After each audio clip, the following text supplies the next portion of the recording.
What's up, everybody? I hope you're doing well. Last week I posted this video about Freud, which was a totally new format for me. I was kind of exploring something a bit different, but that felt important to share given that I have this platform. There was some pretty intense backlash in some of the comments, as well as some lengthy emails that I received from some of you not appreciating what I created.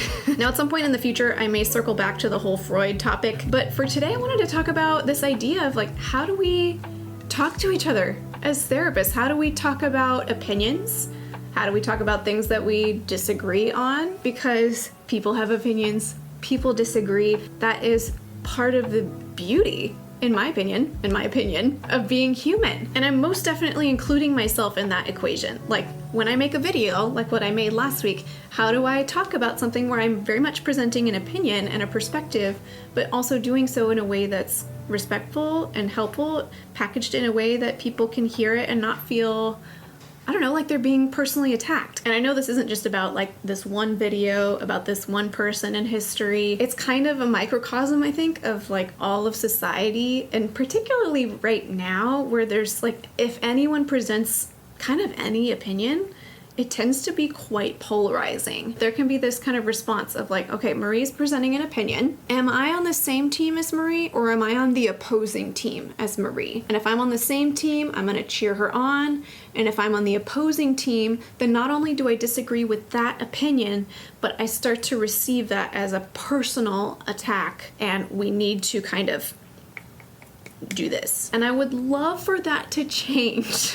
Can we talk about this? I do spend a lot of time wondering, how do we do things in a new way? Can we use a different approach other than are you on my side or are you on the opposing side? Whether we're talking about politics, whether we're talking about theoretical orientations, whether we're talking about details about a person in history or details about a person in present. How do we find a different approach? And I don't claim to know what the right approach is, but I do feel quite confident that the approach we're using is not working. It's not going to win people over to our side. I don't even think necessarily the goal is to win people over to our side. Can we have a minimum baseline goal of at least being respectful for each other's humanity, even if we are not seeing things the same way? I'm aware as I'm saying this, people are going to hear this as I'm so bothered or something by the comments from last week's video that I just can't handle the way people spoke to me.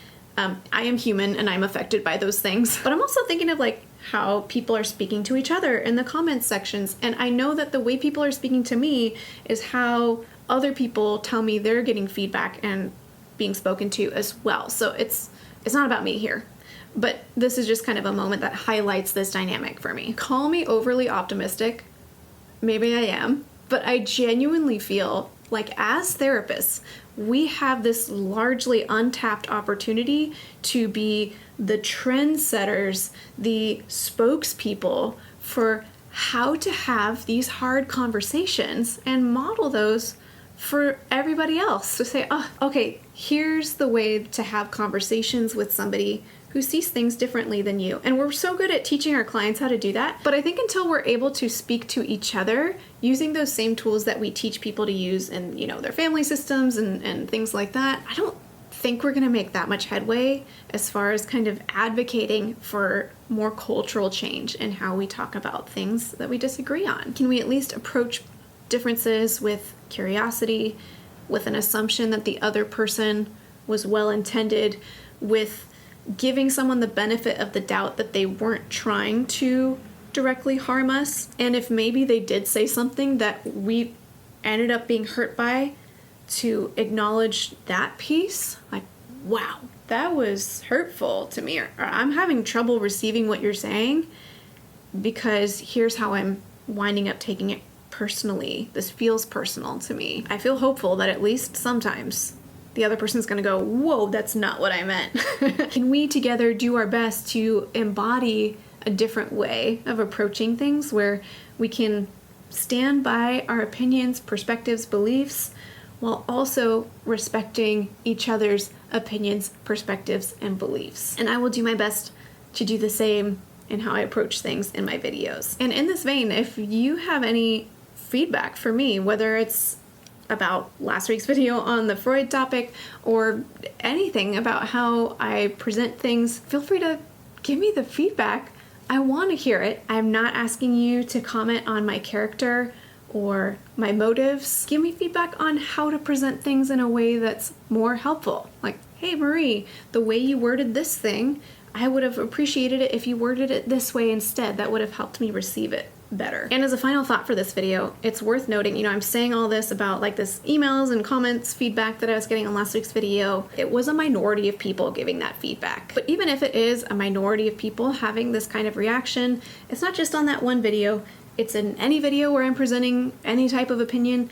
It's in people's workplaces, in people's agencies, people's co-workers, people's family members. Even if it's a minority, it's happening all over the place. And the prevailing advice tends to be like, okay, write it off, Marie. Just like, it's a minority of people, just don't listen to them, move on. But to me, that's just perpetuating the same like us versus them narrative. I still want to care for the experience of that person. If I said something that offended them, if they took it personally, if whatever happened that brought up this response, they're a human being and they deserve to be cared for. But I also think about all the times that somebody else who wasn't even part of that conversation, let's say it's a comment thread on a YouTube video, or, it's two coworkers having an exchange in group supervision, kind of having this polarizing, tribalistic interaction with each other, and that for the person who's just quietly witnessing it, to see that happen and to say, I better not present my opinion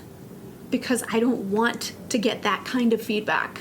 So I'm gonna shut my mouth and hang back. And that to me is a huge tragedy, and I think there are so many people in that category. So that feels very important for us to address. Well then, that was a lot of video.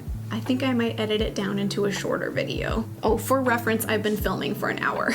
I'm sure I will chop that down into a much more reasonably length video, but still, if you've hung with me for this kind of unconventional video, thank you for watching. I hope this is helpful in spurring on some thoughts or conversations amongst you and your trusted peoples maybe, so that we can try doing things differently. And before we close, I'd like to thank TherapyNotes.com for sponsoring this video. TherapyNotes helps with all of your practice management needs, whether it's scheduling, notes, billing, accessing a HIPAA-secure telehealth platform, and so much more. If you'd like to check out TherapyNotes, you can get 2 months to try it for free with no commitment just by clicking the link in the description of this video. Well, and if I haven't said it recently, which I don't think I have, thank you so much for being here. This is like such a weird, privileged space to be in, to like have this platform and then feel this responsibility to use it well and try my best to do that at least, and probably make mistakes along the way. So thanks for hanging with me.